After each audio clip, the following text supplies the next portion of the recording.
शांताकारक भुजगशयनं पद्मनाभं सुरेशं विश्वाधारं गगनसदृशं मेघवर्णं शुभागमं लक्ष्मीकान्तं कमलनयनं योगिर्भिध्यानगम्यं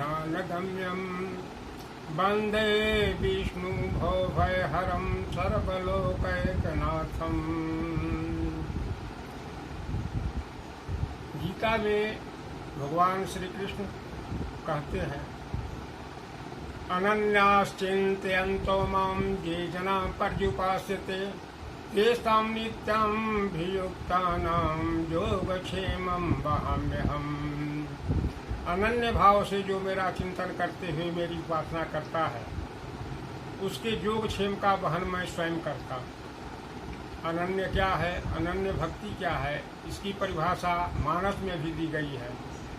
मानस में कहा गया है अनन्य भक्ति के लिए कि सो अनन्य जाके मति न टरय हनुमान, मैं सेवक सचराचर रूप राम भगवान। जिस सेवक के अंदर ये धारणा आ जाए कि मैं ही एक सेवक हूँ और सारे संसार के जितने चराचर प्राणी हैं सभी प्रभु श्री राम प्रभु भगवान के रूप हैं, वही अनन्य। ऐसे भक्तों के लिए कहे हैं कि जो अनन्य भाव से मेरा चिंतन करते हुए मेरी उपासना करता है उसके योगक्षेम का वहन मैं स्वयं करता हूँ। इस संबंध में एक कहानी आती है एक ब्राह्मण की। एक पंडित जी थे। पंडित जी 3 भाई थे, परिवार सारा एक ही साथ था। 2 भाई अपने गृहस्थी के कार्यक्रम में लगे हुए थे।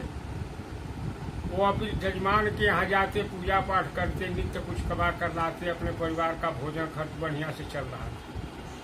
और ये जो पंडित थे इनकी दिनचर्या यही थी कि नित्य एक भगवान शिव के मंदिर में जा कर के गीता का पाठ करते थे।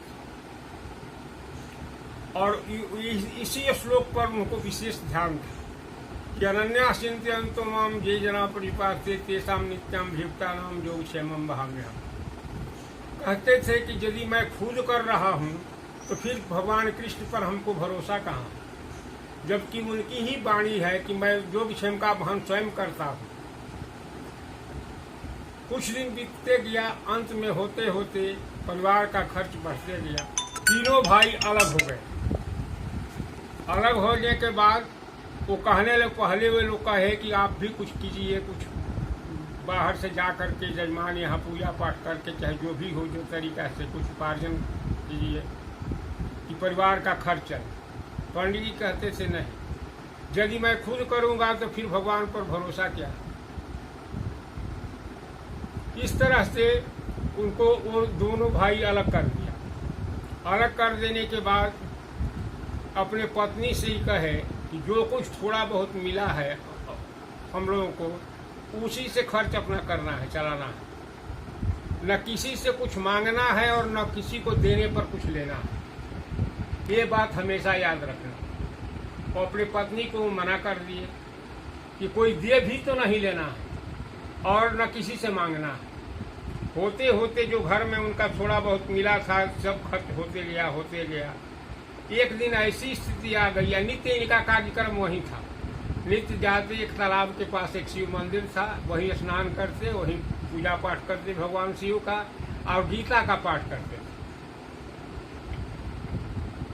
उस दिन जब जाने लगे, एक दिन उनकी पत्नी ने उसी दिन कहा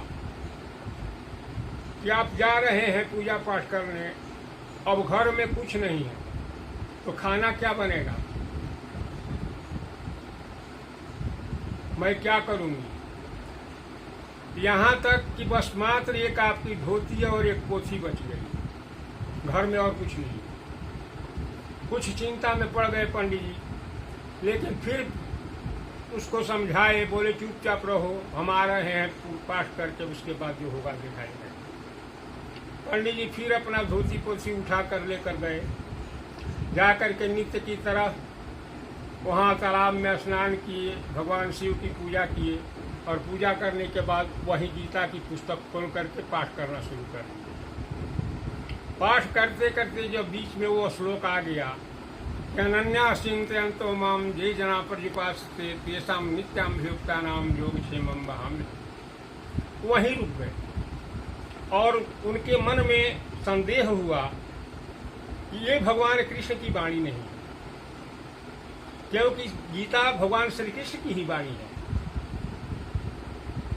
तो यदि उनकी वाणी होती तो हमारी ये दशा कैसे होती। हम इस स्तर पर पहुंच गए कि मैंने भोजन तक दुर्लभ है। वो क्या किए कि उस श्लोक को हड़ताल से पोत दिए, मिटा दिए पुस्तक से, और फिर शुरू से कहना शुरू किया और शुरू से अंत तक फिर पूरा पाठ किए। उसमें वो अब श्लोक था ही नहीं कि आएगा। जिस समय ये दोबारा पाठ कर रहे थे उसी समय इनके घर पर एक विद्यार्थी आया। विद्यार्थी पीताम्बर लिए हुए, सुनहले शरीर का था और आकर के इनका दरवाजा खटखटाने लगा। इनकी पत्नी घर में दरवाजा बंद करके बैठी हुई थी। जा करके खोली, देखी तो एक विद्यार्थी है, बहुत सुंदर रूपमान है, पीताम्बर लिए हुए है और हाथ में एक लड्डू की भरी हुई थाल लिए हुए। पूछी, आप कौन हैं, क्या है? अच्छा, गुरुजी कहाँ? बोले, कौन गुरुजी? या तो वहीं जो इसमें रहते हैं। क्या बात? तो हम पूजा किए थे, इनको भोग लगाए थे, प्रसाद लाए हैं पाने के लिए, यही अर्पित करने के लिए देना। ये लड्डू आपने ली, थाल लड्डू का था। उनकी पत्नी कही कि नहीं, वो मना किए हैं कि किसी से कुछ लेना नहीं। और आप कैसे कहते हैं कि मैं उनका शिष्य हूं? इसीलिए वो किसी को शिष्य नहीं बनाते हैं कि उससे कुछ लेना पड़ेगा। उनका कोई भी शिष्य नहीं। मैं कैसे मान लूं कि आप उनके शिष्य हैं और वो गुरुजी हैं? भगवान कृष्ण ही वो खुद से, भगवान कृष्ण बोले, वो विद्यार्थी बोला कि हाँ, मैं अच्छी तरह से जानता हूं कि मेरे सिवाय दुनिया में उनका कोई शिष्य नहीं।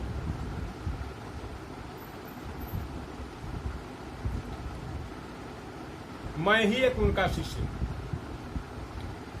इसीलिए मैं खुद लेकर के आया हूं कि आप प्रसाद ग्रहण करें। उनकी पत्नी कही कि नहीं, यदि हम इसको रखते हैं और वो आएंगे, देखेंगे, सुनेंगे तो रंज होंगे। विद्यार्थी बोला कि ऐसा रंज हो, आप रख लीजिए, रंज होंगे यदि गुरुजी तो आप लौटा दीजिएगा।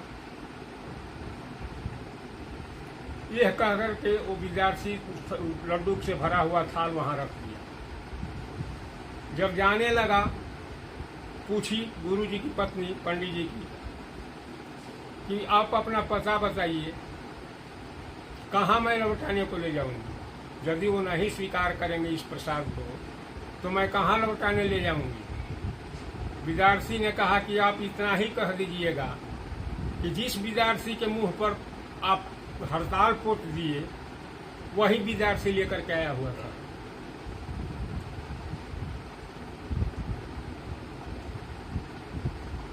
कह करके वो विद्यार्थी चला गया। गुरुजी की पत्नी फिर दरवाजा बंद करके अपना घर में बैठ गई चुपचाप। उस दिन दोबारा पाठ किए, कुछ लेट भी हो गया। होते होते शाम होने लगी। पंडित जी लौटते धीरे धीरे अपना चिंतित मुद्रा में उसी तरह से आ रहे हैं। आए घर में प्रवेश किए तो देखे कि लड्डू से भरा हुआ थाल रखा हुआ है। पूछे, ये कहाँ से, ये कौन लाया?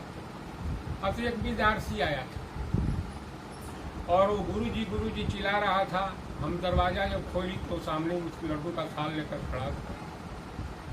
पूछी तो बोला कि हम गुरुजी के लिए ही प्रसाद लाए हैं, हम पूजा किए थे, इसी को आप रख लीजिए।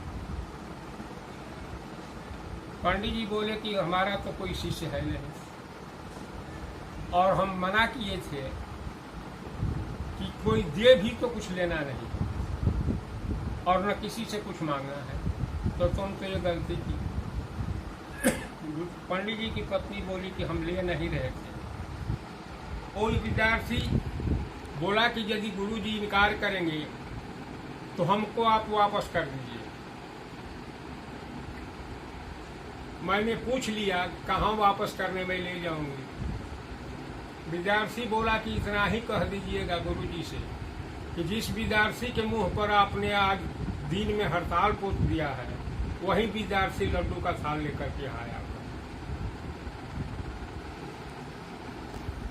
इतना सुनते ही पंडित जी अवाक हो गए, उनकी आंखों में आंसू भर गए और बोले कि ओह, जीवन भर की तपस्या आज भंग हो गई। मैंने जीवन भर भगवान पर भरोसा किया था, लेकिन आज क्षणिक दुख के कारण ये भरोसा समाप्त होते हुए दिखाई पड़ने लगा। आज मैंने खुद कह दिया कि ये भगवान कृष्ण की वाणी नहीं, और हम ही उसको उस श्लोक को मिटा दिए थे उस पुस्तक से।